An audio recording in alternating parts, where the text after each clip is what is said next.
This is how I'm preparing for the recession.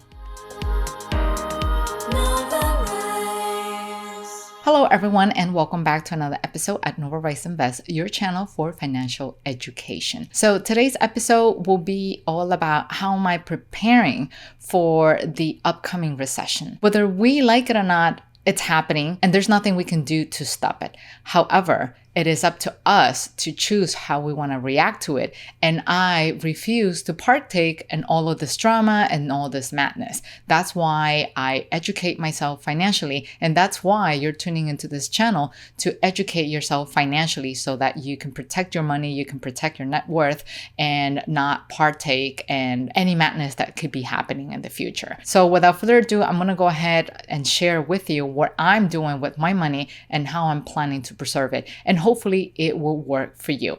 Now, keep in mind that whatever works for me might not necessarily work for you. Yet, I still think it's important for you to check out this episode because you might pick up on a couple of things that could work out for you. And this is all we're trying to do here. Share best practices. So let's get started. So the first thing I wanted to do is to level the playing field by going over the concept of a recession. I know a lot of people keep talking about it, but not many go that in depth in terms of defining what it is so that all of us could better understand what that means for us and our money. So a recession is a macroeconomic term that refers to a significant decline in general economic activity in a designated region. It had been typically recognized as 2 consecutive quarters of economic decline as reflected by GDP in conjunction with monthly indicators such as the rise of unemployment. However, the National Bureau of Economics and Research, which officially declares recession, says the 2 consecutive quarters of decline in real GDP are not how it is defined anymore. Recession is now defined as a significant decline in economic activity spread across the economy lasting more than a few months, normally visible in real GDP, real income, employment, industrial productions, and wholesale retail sales. Now, for simple curiosity reasons, I wanted to take a moment and share this graph provided by the Fed. And it shows the number of recessions that we have had historically since the 1970s. So I actually went ahead and started counting the whole quarter thing, even though I know is not the current definition, but I was still curious to find out how long each of these recessions lasted. So we have this one over here that started in 1969 in Q2, and then it dragged along to Q3, Q4, and it went to the 70s all the way into Q1 1971. So this definitely lasted more than a couple of quarters.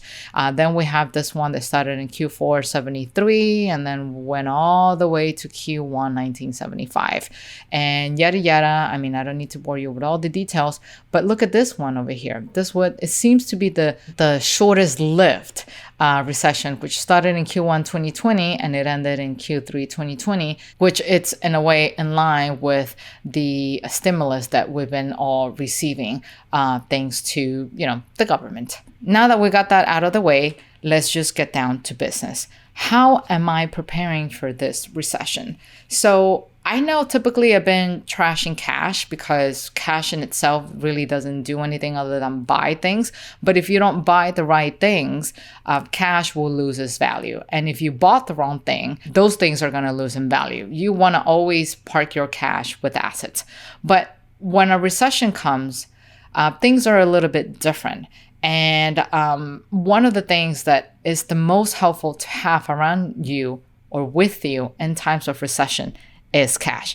So now we have shifted our thinking process, right? So what I decided to do is to try to accumulate and free up as much cash as possible so that I could have a nice cushion over the next coming months in the event something could happen to me. So what I'm going to do is to share what I'm doing at the personal level, and at the same time, I'm going to share with you what I'm doing at the business level, because I noticed that there are a lot of entrepreneurs who are actually tuning into our channel. Thank you very much. And I want to be able to provide value on the business aspect as well with you.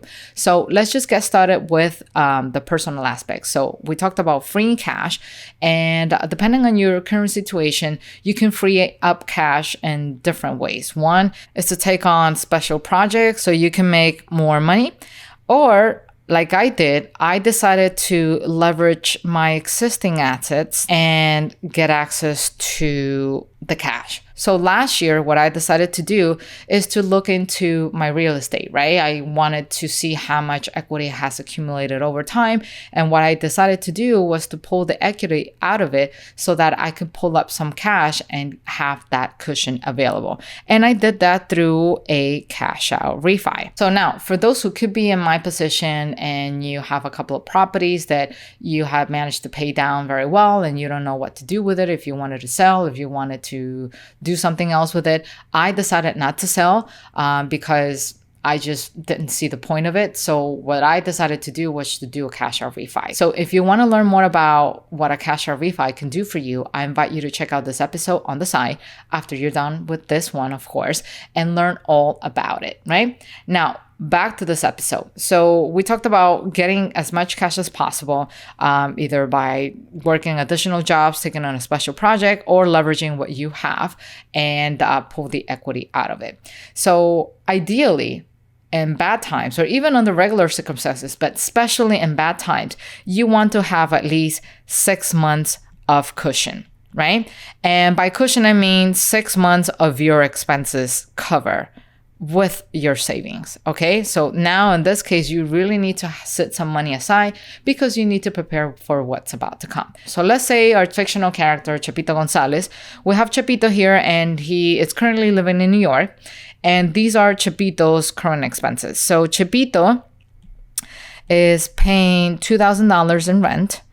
And he's also paying $250 in parking. And then let's say he's paying $1,000 in credit cards, right? But Chepito's smart because he's not just spending his credit card and just random stuff, or what I like to call bad debt, right? Bad debt is what doesn't give you anything in return, what doesn't give you any value. He uses it to pay his bills, right? So he's using his credit card to pay for his cell phone bill, for the internet, gas for sure, right? Etc. And then at the end of the month, he pays his credit card down. He's doing this because he's looking to accumulate points, which he can leverage for future cash or for future ways to travel for free, whatever the reason is, right? So when you add all of these numbers up, we're talking that Chepito needs $3,250 on a monthly basis to cover his expenses. When you take that and you multiply that number by 6, because we're talking about having a 6-month cushion, right? That means Chepito will be needing a total of $19,500. That's the minimum he will need in order to be comfortable, right? But things don't end there. What happens with all the extra money? Because in this case, Chepito has a monthly salary of $5,000. And then when you deduct the expenses, that means Chepito has $1,750 left. And it can't just be sitting in a savings account. Why? Because inflation nowadays is at 8.6. So that's going to decrease the value of his money. He can't just leave it sitting in there. But at the same time, he's also cautious. He cannot afford to just invest the money randomly and possibly, due to everything that's happening with the ups and downs in the market, he could risk losing it, right? So what is he doing now? But before we do that, if you're enjoying this episode, do not forget to hit the like button right here so you can help this episode rank and help others like you looking for information of this kind. So what I recommended him to do based on my personal experience is I told him to divide his money into percentages, right? That it's going to be allocated to different purposes. So one of the things that I recommended to him is to take this amount, whatever's left, and allocate 10% back to his savings again. So we're coming back to his savings. Why? Because we don't know what the future has for us. Yes, having a 6-month cushion is nice, but what if it lasts longer than 6 months? So if you can continue to funnel money away for your expenses in the future to prepare yourself, continue to do that. Put that 10% away. But the remaining 90%, you're going to put that to a use. You're going to put that towards something that's going to help you offset the inflation that it's impacting your money. At least that's what I'm doing, right? So if we were to consider this amount, $1,750, that's what he has left, 10% of it will be $175. That's going to go to his savings, right? We already talked about that. But then the remaining 90% will go towards something else. So that means Chepito has a total of $1,575 to work with. Okay? So now, how should he put that money to work? He should invest it, right? It's only logical. But right now, because of inflation, we need to shift our investment strategy. We need to think more about how to protect our network. We cannot continue to invest with an offense mentality. We need to defend what we have. And that means having a more diversified portfolio, investing our money into something that is less volatile, less risky, and that can provide us some level of return that's going to help us offset everything that's happening. So in Chepito's case, I told him that he should divide whatever's left of his money and do a certain percentage into bonds so that he can receive a fixed income and another percentage put into other type of investment, mainly his education. He can also do real estate. He can also do the stock market and yada yada. I also recommend him to do precious metals, right? Because that's also a great hedge against inflation. Now, the next question that Chepito had for me was, okay, how do I really allocate my money? And so what I decided to do was to just simply share with him what I learned from the expert. And that is using your birthday as a benchmark. So let's assume Chepito is 30 years old. And when you subtract that from 100, that leaves you with a 70. So according to the expert, you should leverage your age and use that number and invest it in fixed income. In this case, we're talking about bonds. And the rest of that, you're going to invest it in actually this bucket right here. Why? Because once again, you're in defensive mode, not in offense. And what do I mean by that? So let's assume you have this chart right here. So this is Chepito's chart. Let's just say. So Chepito, like what I shared with him, and he decided to invest in fixed income, in bonds. And at the end of the day, once he holds his bond to maturity, he will receive the money back that he invested in the bonds plus interest, right?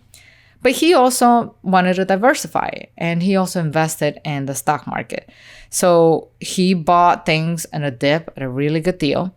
And then he slowly started seeing things go up and then down, right? Because that's what the stock market is about. And then further down and then further up and then down, all the way up to the top. That's usually how the stock market works out. Let's assume that things hit the fan and things got rough and he really needed to liquidate money. He needed money to pay the rent or whatever.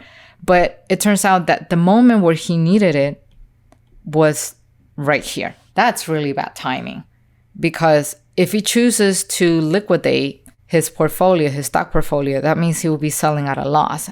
And most likely whatever he gets out of selling his stocks will not be enough for him to cover his expenses or whatever is it that he needs. That's why fixed income comes in handy. And he can liquidate that at this point, assuming everything remains constant, that his bond hasn't lost any value. The bond here, it's going to provide that protection that he seeks. Now, the topic of bonds, it's quite extensive. I'm not going to cover that in detail here because otherwise it will be an hour-long episode. But I did create an episode last week where I talk more in-depth about bonds, and I highly suggest you to watch it. It's right here. You can find the link down in the description below as well. But in the meantime, bear with me. So that's it on the personal level. This is what I'm doing. This is what I'm telling Chepito to do, right? Free up as much cash as possible. Try to have a 6 months worth of expenses cover. Get rid of any bad debt and reinvest the rest. Now, on the business side, again, like I said, a lot of you who are following me are entrepreneurs, and I'm an entrepreneur myself. So what am I doing on the business side? So on the business side, things follow a similar logic, meaning it doesn't change much except for the allocation of how you're going to distribute your money. So yes, you should work or aim at generating as much cash as possible and then have those emergency funds to cover your business. But because a business is a little bit different, because you have employees to worry about, you have inventory to cover, and possibly you have to pay the rent of your business as well, you need to think of it in higher terms and higher numbers, which means you're going to need a higher cushion. You're going to need at least 6 to 9 months of cushion. So let's assume your business is generating $50,000. And if you need 6 months of cushion, we're talking about you needing at least $300,000 in cushion. But if you want to be more conservative and you want to set more money aside, assuming you generate $50,000 and you multiply this by 9, that means you're going to need $450,000 at a minimum to be comfortable. And then everything you make should be reinvested. At least that's what I'm doing with my businesses. And even the investments follow a different pattern. So let's say, for example, with everything that's left, the way I invest my money is that I take 90% of what's left and I reinvest it back into my business. Why? Because in times of recession, people rationalize and people try to find things that offer the most value. So if you can reinvest that money back into improving your product or improving your service, you will definitely stand out from the rest. You will continuously attract sales to your business regardless of the circumstances, because at this point, people appreciate value and they were going to extra appreciate value in times of recession. And then with the remaining 10%, what I decided to do is to invest it in precious metals. When recession hit, many things can happen. Sales could drop. Maybe you can drain your liquidity out. You might not have any money left. And you might have to go to a bank for a loan, right? And when it's time to do that, banks need to see how financially sound you are. You can't just go with an empty bank account, no assets to them, and just simply say, hey, give me money because I need it. No, they don't care if you're going to have to bankrupt your business. They need to make sure that you are able to pay them back. And so the way they go about this is that they review your financials, they check out your balance sheet, and they want to see what you have in there. So having 6 or 9 months of cushion, it's great because they get to see that you are liquid and that you can repay them back. And at the same time, they like to see that your business have assets, assets that they could piggyback on or that can prove that you're financially sound. And having precious metals in your balance sheet is very, very valuable. So for those who are actually interested in learning about business loans and how you can qualify for one, I recently applied for one not too long ago, and I invite you to check this episode right here where I share my experience and the documents that were required and how the relationship was handled with the bank that offered me that loan. So feel free to check it out right here. So once again, there's nothing we can do to stop inflation or to stop the recession that could come or that is about to come, that is already here. You hear so many versions of it that you don't even know what to believe. But once again, you're watching this video, you're tuning into this channel to make a difference in your life because you're refusing to partake in all of this crazy drama. So hopefully whatever I decided to do has provided you with some value and that you can implement some of those steps and make the most out of it. And while I still have you here, feel free to check this episode right here on the side that's going to help you complement everything you just learned today. I'll see you in the next video. Take care. Bye-bye.